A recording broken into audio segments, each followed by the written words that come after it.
Good afternoon, Workato fans, and welcome back to Las Vegas, Nevada. We're here coming to the end of day 2 of our live broadcast at World of Workato. My name's Savannah Peterson. Having the best week with Rob Strechay this week. This has been fantastic. I think, again, the energy has been, really infectious from the customers and the partners, and the Workato folks have just brought it as well. They really have brought it. And speaking of, we get to talk to somebody who's been around since the beginning. Markus, thank you so much for coming on the show today. Thanks, Savannah. Rob, thanks for having me. You're also a CUBE OG.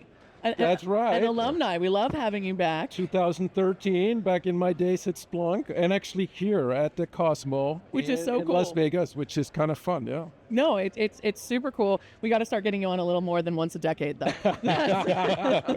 Took us a little while to get there, huh? Hey, well, it's awesome, and we're really grateful to be here. You and your team have just been absolutely outstanding. We've been so impressed by the culture.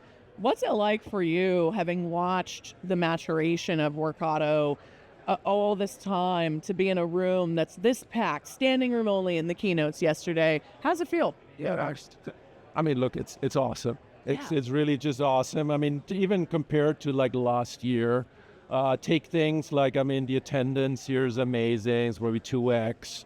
We did the partner day on Monday. That was like 3x. We had like 250 partners in a room. I ran the Analyst day yesterday. That was about 3x from last year. Yeah, it's fun. It's fun to watch. I mean, coming back to the last time on theCUBE with Splunk, it does give me those vibes back from Splunk in 2013. And, our goal at Workato is to get to that 1 billion in revenue, right? Splunk made it to 4 billion. So I have a good feeling. I suspect that's probably why you joined the company. That doesn't surprise me at all. You host Workato's podcast. Yeah. Tell us a little bit about that. Well, the podcast is a lot of fun. It just basically gives me the opportunity to talk to really interesting people. We can relate to that. A lot of CIOs. We look at CIOs. A big topic these days, AI transformation is the big topic. It started really as a companion to our book, The New Automation Mindset, and just like Workato kind of became more and more like an agentic company. The conversations went that way. CIOs are, I had a very executive IT leader from AT&T on the call. We had Daimler Trucks on the call. Sam Serra, Stephen Franchetti was on stage here. We had him on the show as well, yeah. Yeah, he was on the show. That's awesome. I also have the opportunity to talk to enterprise architects. We believe they're really, really important. They're kind of just like the architects are building the building. They're building the IT landscape in these companies. That's fun. And then once in a while, also one of our technology partners, Reltio, was on the podcast as well, the CEO, Manish, so that was good. No, it's, and kind of gets me to think, it gets me new ideas, and we're having fun together. And it's a great medium to tell stories about all the cool stuff that's going on, and to also really understand the challenges that your community is facing as they're scaling or adopting both agentic, AI, any of it. We can tell that the feedback loop is really tight between you and your community. How often are you talking to customers, even outside the pod? Okay, so I'm I have to reveal something about myself now. I'm kind of known as the customer nerd at Workato. We celebrate nerds here at theCUBE, so you're safe with us, Markus, I promise. Yes. Everything's okay. They pick me up and always say like, hey, Markus, you're the encyclopedia of customers. Like, what story would you tell here? That's good, though. That's great knowledge base to have. I love it. I actually still, we have this Slack channel where all the new wins come in. And after every quarter, I would go in and really read every single one, which these days takes me maybe 2 days. It takes a while because there's so many. In the earlier days, like 6-7 years ago, it was easier. But it matters. We're not doing this for ourselves. We're doing this for the customers, and so you got to stay connected. I think the podcast is just one way to do it. I work with our salespeople and the most interesting customers. I got the luxury to to pick and choose which ones, but I also worked with our different international regions for a while, just getting really deep into that. And yeah, I thrive with customers and what they do with Workato. I can tell just listening to you and feeling that energy. It's awesome. Yeah. So, I mean, I think just bridging off of that, I think you had the Analyst Day yesterday. Well, we know we had Tim Crawford on yesterday to kind of wrap things up at the end of the day with us as well, to kind of talk through some of that. But one of the things that, you get is talking to customers and talking to the analysts, you kind of get a vision for where the industry is going. And, again, in your role here as heading up strategy, what do you see as where we are today to where it's going, both from the automation and orchestration perspective and the Agentic and Genie perspective? All right. Well, now we're going to have to almost go back to where I started, straight out of college. So Let's do it. We're going back a couple years ago? Yeah, a couple years ago. Yeah. A few years. 5 years ago. Now we're going back to the mid-90s. All right, and I was with a strategy consulting firm, Booz Allen, and what I did was business process re-engineering, business process redesign. Okay, so I would go out to do interviews with people and figure out how they can improve their business processes. Now we go 30 years forward. I mean, and Workato is still in that world, right? We orchestrate business processes. Right. These AI agents is the most exciting thing that I have seen since the mid-90s period.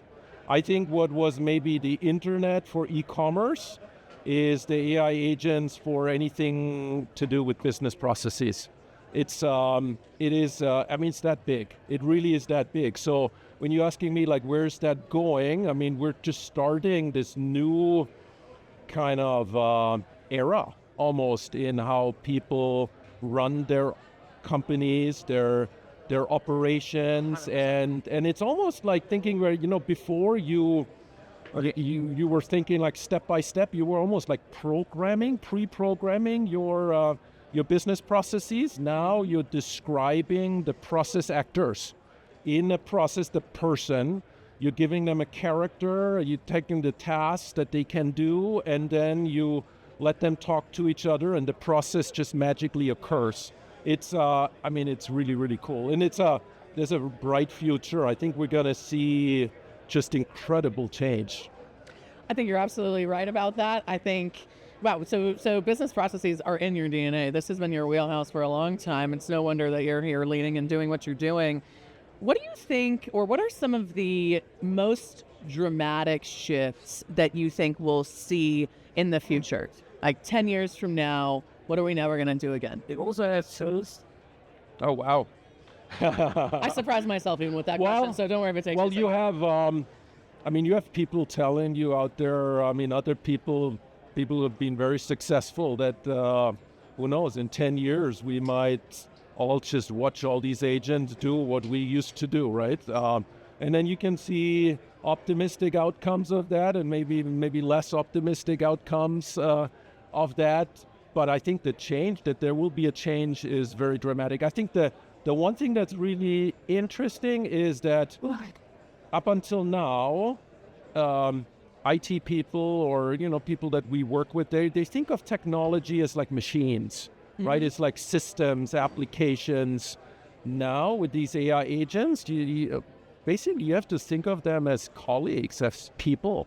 So you have one-on-ones with them. They have a performance plan. They get a bonus if they do a good job. All of these, there's going to be almost like an HR type organization around these agents, which that I think is a huge rethink that's going on. Yeah. In fact, we were talking to Carter earlier about that, about how is IT or platform engineering or whatever you call it, as you look out into the future, going to be the HR for agents. Yeah. And that was something that was really interesting. As you were talking, about this with the analysts and things like that, what are you hearing from them? Because it seems like you guys are, again, rapidly had added this in over the last year, and there's a lot of really good stuff, and the simplicity of it is really a key, but you also have the dev tools and ability to go that direction. What are you hearing from the analysts that about your approach to this and where it's going. I mean, just what you said, right? So we didn't start this journey here. We kind of really told the analysts and all the community at the last conference a year ago that we're going to do this. We told them about the genies. We told them about how important the whole AI angle is to everything we do. We told them we're going to be an agentic company. I think the analysts are actually pretty impressed how far we've come from a product perspective. What is there as actual product? What we actually added that we didn't talk about last year, like the whole goal action board thing with the KPIs and so on. That's new, and I think it's really exciting. I think to see now 28 genies just pre-built, I think that's a big deal. It shows the commitment, and also I think they're also pretty impressed, not just from a product perspective, but where that business-wise it has come, that they're real customers.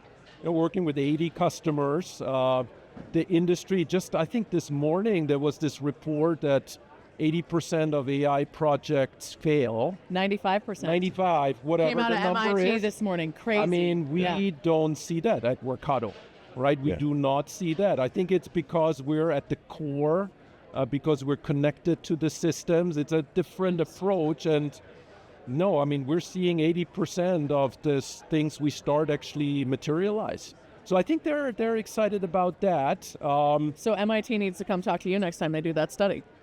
I think they should look. The way I think about it is with this, agentic at the core is we all know AI through ChatGPT, right? Everyone, we're all familiar with it. A lot of projects started with the thinking of let's do something like ChatGPT in our company. Yeah. To me, ChatGPT is amazing. It's a brain. But I think something that will live, the brain alone isn't good enough. It needs arms and legs. Yes, it does. And I think that's what we provide. That's what we worked 10 years on to build, like, the things where you can look up information, where you can do things in systems. And so we're now marrying the brain with the arms and legs. So we got a full body. Yeah. And I think that's why these projects succeed. And I think we should talk with MIT about the brain alone is not enough. Yeah. No, I was actually, it's interesting that you bring up that report. I was a little bummed out when I saw it because, sure, a lot of proof of concepts don't work.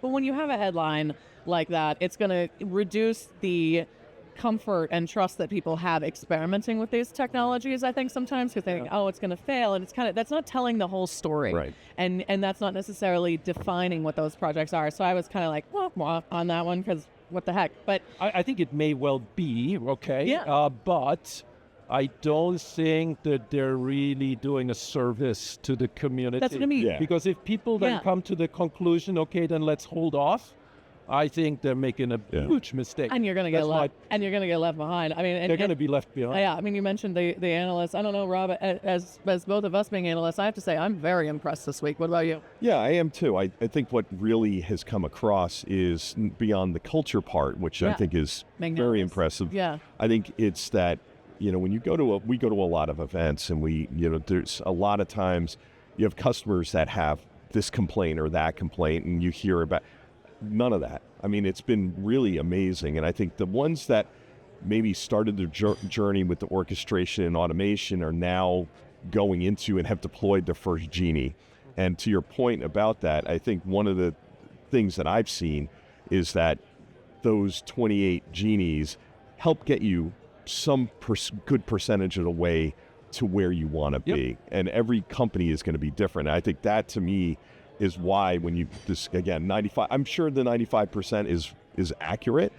I think, again, it's probably just a so what, because if you do 1,000 projects and 95% that's of them exactly what I was don't, thinking you still too. have a huge amount of agents and agentic tech. But are you seeing that from customers as the customer whisperer here, that really that when you're talking to them, they like the fact that you're providing them a pathway and a direction on that journey to agentic?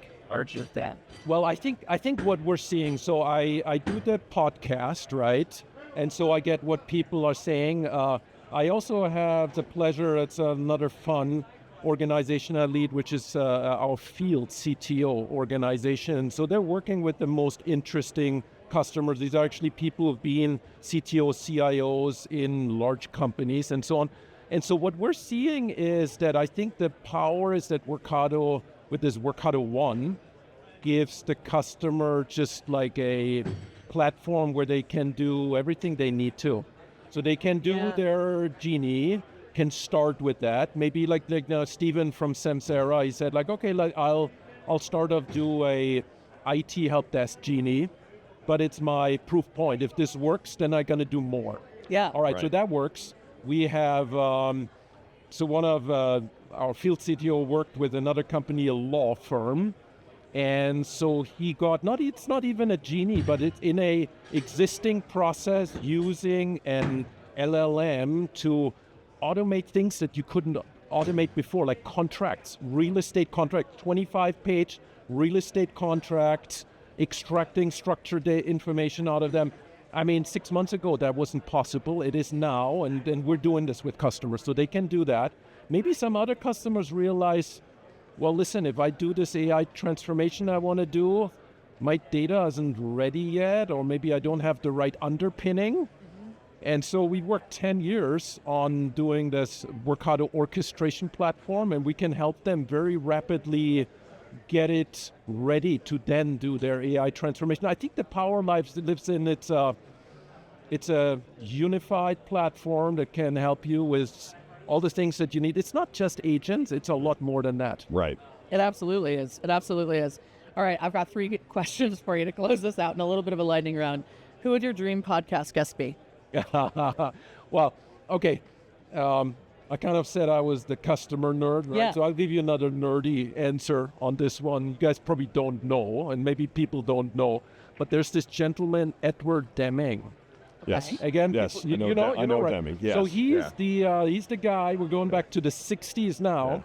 Yeah. He actually started to talk to companies in the US. They actually didn't listen to him. Yep.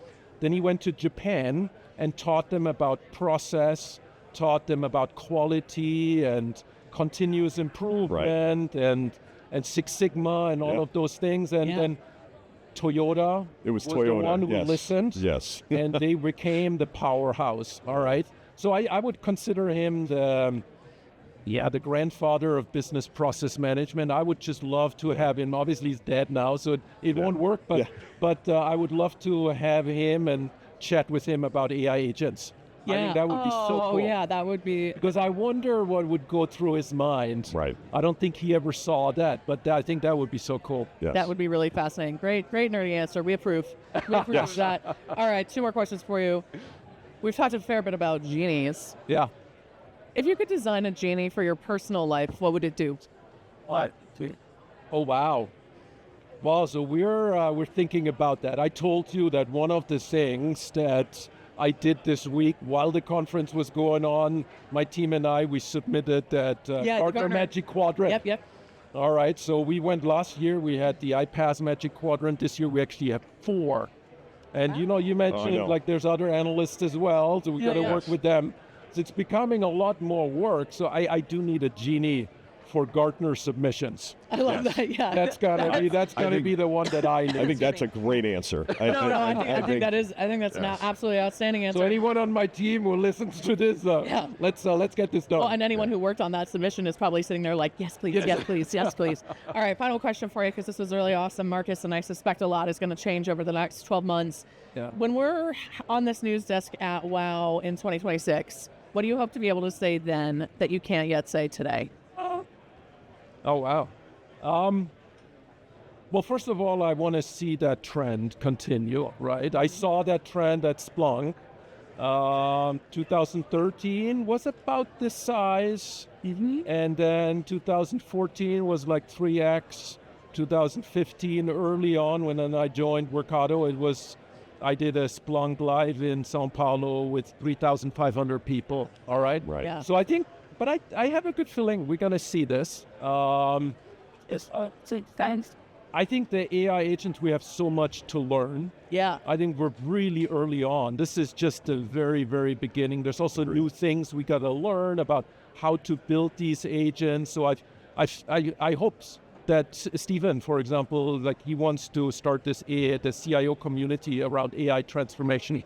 I want to have a readout next year of the best practices on that. The other thing that, AI agents are the big draw, right? But that underpinning the tech stack, that consolidation that we've actually built up. This is why we started the company. We felt that there has to be less complexity in everything we do, and this is happening at the moment. I would see that people see Workato as like the platform for the underpinning period, and then take it from there. I love it. Yeah. And then we've been at this now like a dog life, effectively, right? And we always, less and less so, but we always got this like, oh, you're cloud, right? We need this on-premise. So I would love to get to the point where people finally see the light and go like, hey, we understand this doesn't need to be on-premise. It's actually much better if it's in the cloud. It's actually more secure. We're taking on all the infrastructure for you. You don't need to worry about it. But it's like old habits take a while to break down. But I think that's one thing where we kind of say goodbye to it's got to be on premise. Yeah. I like this. That was quite the wish list, Markus. I can't wait to check back in with you next year and see how it all went. Thank you so much for being on the show today. This has been fantastic. Thanks for having me. Our pleasure. And thank you, Rob. Thank you. Thank all of you for tuning in, wherever you might be on this beautiful rock. We're here in fabulous Las Vegas, Nevada at World of Workato Day 2. My name's Savannah Peterson. You're watching theCUBE, the leading source for enterprise tech news.